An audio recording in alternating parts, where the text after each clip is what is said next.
बिना प्रशिक्षण के लोग अंडरग्राउंड में काम कर रहे हैं। ये जैसा कि हम लोग आपकी बातों से मैं सहमत हूँ और इसे मैं संबंधित अधिकारी जो सेंट्रल जोन के हैं उनसे इस बात को मैं कहूँगा कि उनकी प्रशिक्षण यदि नहीं हो रही है तो ये तो स्थिति बर्दाश्त योग्य नहीं है। इस पर उचित कार्रवाई अवश्य होगा बीसीसीएल प्रबंधन पर। बिना उचित ट्रेनिंग का और without training a single person को खदान में जाने की अनुमति नहीं हो सकती।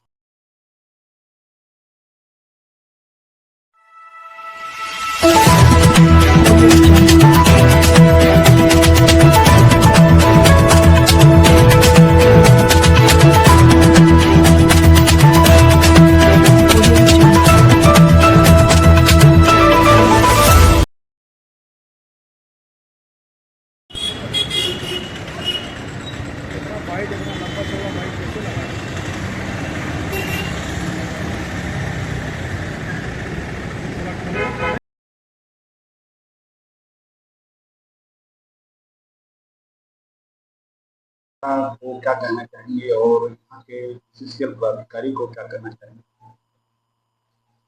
सर्वप्रथम तो मैं आपके माध्यम से आपके चैनल के दर्शकों को और देशवासियों को खान सुरक्षा महानिदेशालय की 125वीं वर्षगांठ पर बधाई देता हूँ। साथ ही हम अपने श्रमिक भाइयों को यह संदेश देना चाहते हैं कि आपका सुरक्षित जीवन हमारे लिए महत्व रखता है। आज डीजीएमएस जो है वो अपना 125वां वर्षगांठ मना रहा है। यह गौरवशाली इतिहास है। जब छेनी और हथौड़ी से जब प्रिमिटिव माइनिंग हुआ करती थी तब से लेकर के इस टेक्नोलॉजी के युग तक इतना लंबा गौरवशाली इतिहास शायद ही किसी ऑर्गेनाइजेशन ने डिपार्टमेंट। झारखंड की वीर भूमि पर ये कार्यालय अवस्थित है। इसके पहले 1902 और ईस्वी में इसकी शुरुआत जो हुई थी कलकत्ता से हुई थी। 1908 में यह इधर आ गया धनबाद की धरती पर और तब से खनन क्षेत्र में जो माइनर्स हैं, जो खनिक हैं और उनकी सुरक्षा, उनकी स्वास्थ्य और उनकी जो वेलबींग है, वेलफेयर है, उसके लिए सतत प्रयास रहता है। कानून बनते हैं, फिर उसमें संशोधन होता है और जैसी जैसी फीडबैक आती है उसके आधार पर हम लोग मजदूरों के हित के लिए संशोधन करते रहते हैं। आज माननीय राज्य मंत्री शोभा करांदे जी हमारी मुख्य अतिथि थी इस कार्यक्रम के अवसर पर।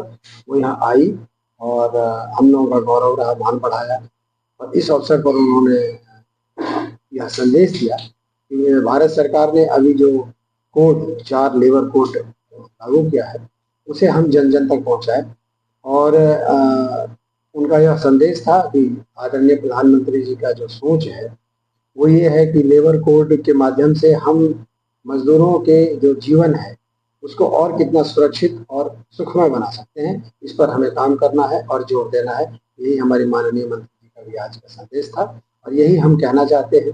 आपका दूसरा प्रश्न था कि बीसीसीएल, डीजीएमएस बीसीसीएल के अलावा पूरे देश में जितनी भी खनन कंपनियां हैं सबके जो वैधानिक प्रावधान है उसके तहत माइनिंग हो रही है कि नहीं हो रही है और उसके तरह ही माइनिंग हो इसका देखभाल डीजीएमएस करता है और वो करता रहेगा अपने सुझावों के माध्यम से, अपने इंस्पेक्शनों के माध्यम से।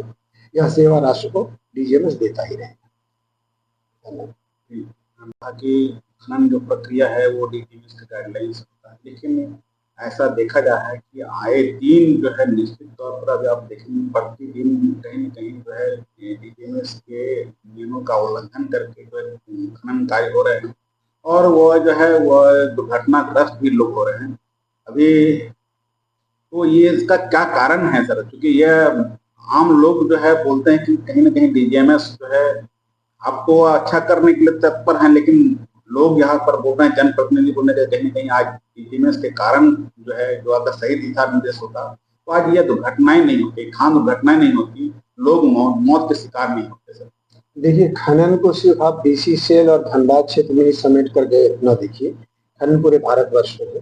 बीसीसीएल की जो खदानें हैं वो काफी पुरानी खदानें हैं और नियम उल्लंघन के विरुद्ध तो खदान कोई नहीं चला सकता। उस पर जो उचित कार्रवाई होती है, कानून सम्मत कार्रवाई होती है, वो तो होंगी ही, वो तो कोई कर नहीं सकता।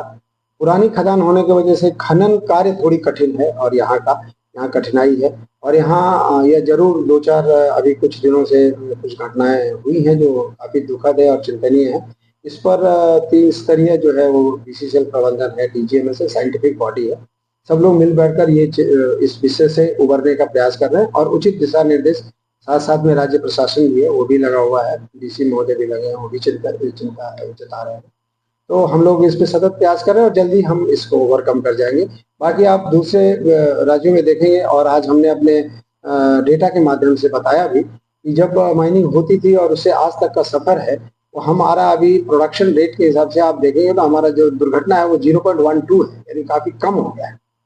तो आप इसे समग्रता में देखें, पूरे भारतवर्ष की ये पर देखेंगे मानचित्र पर, तो बहुत दुर्घटना में और जान माल की क्षति में काफी कमी आई है। और उसके लिए अकेला ही सिर्फ डीजीएमएस ने ही प्रयास किया ऐसा नहीं कहूंगा। इसमें डीजीएमएस का प्रयास के साथ साथ में जो खनन कंपनियां, उन्होंने तकनीक का सहारा लिया, उन्होंने सुरक्षात्मक मापदंडों को अपनाने का प्रयास किया, और उसके तहत ही ये अचीवमेंट आज हो गया है। क्योंकि ये डेटा बोलता है, डेटा के हिसाब से हम लोग हैं, जो हम लोगों की ये जो दुर्घटना दर है उसमें काफी कमी आई। आप कह रहे हैं बहुत अच्छी बात है, लेकिन हम लोग जो सर्वे की से जो खान अभी जो आउटसोर्सिंग चल रही है, जो खदान में चल रही है, उसमें जितने भी लोग काम कर रहे हैं वो आउटसोर्सिंग के लोग काम कर रहे हैं, और वो उनके प्रशिक्षण होने के बाद में काम करने का नियम है सर। लेकिन हम लोग भी डाटा लिए तो बिना प्रशिक्षण के लोग अंडरग्राउंड में काम कर रहे हैं।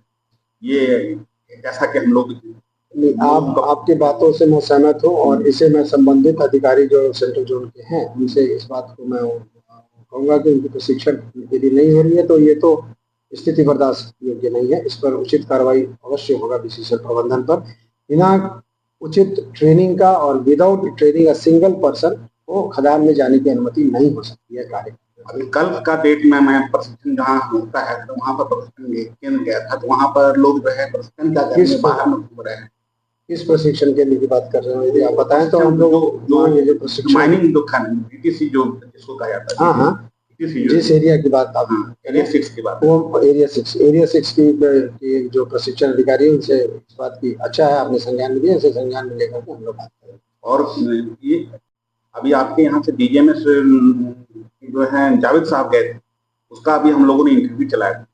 उन्होंने कहा कि सर ये जो है खदान जो है ये असुरक्षित है, और ये कहीं न कहीं जो है असुरक्षित हम लोग पहले घोषित कर दिया।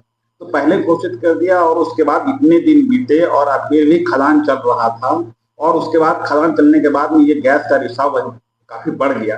तो ये कारण क्या है सर? क्योंकि निश्चित तौर पर हम लोग को लगता है कि जनता प्रतिनिधि भी बोल रहे हैं कि ये गैस का रिसाव, और जो है पहले हम लोग जैसे जानकारी है कि जो खदान चल रही थी, खदान में जो है बालू पैकिंग का काम होता था, और वो बालू पैकिंग नहीं होने के कारण जो है वो जो है गैस जो है बनता गया धीरे धीरे, और उसका जो है ब्लास्ट हो गया जैसा गया। तो जो अगर नियम संगत अगर बालू पैकिंग होती तो आज ये नौबत नहीं आती, जैसा कि लोगों का कहना है। वहाँ पर जो है माइनिंग सरदार है उनका कहना है, हम लोग नहीं बोल रहे थे, माइनिंग सरदार की कहना है सर।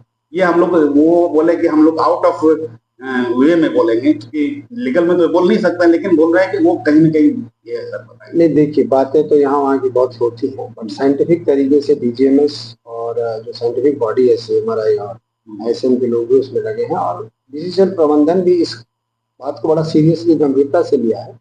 और आप जो बोल रहे हैं वो तथ्य यदि है तो इस पर भी विचार किया जाएगा और साइंटिफिक तरीके से उसको डील कर लिया जाएगा, ऐसी कोई बात नहीं है, इसे अवश्य डील करेंगे। लेकिन आप भी जानते हैं कि वहाँ पे जो आबादी है, जो बसी हुई आबादी है, और ये सोशियो इकोनॉमिक प्रॉब्लम है, जिसे सब मिल करके समाज के सभी वर्ग के लोग, यहाँ का प्रशासन, आप जैसे हमारे मीडिया के बंधु, प्लस साइंटिफिक बॉडी और रेगुलेटरी अथॉरिटी, सभी मिलके एक साथ एक मंच पे सोचेंगे, तभी जाकर के इसका अच्छा निदान निकलेगा और सुखद अनुभव। धन्यवाद।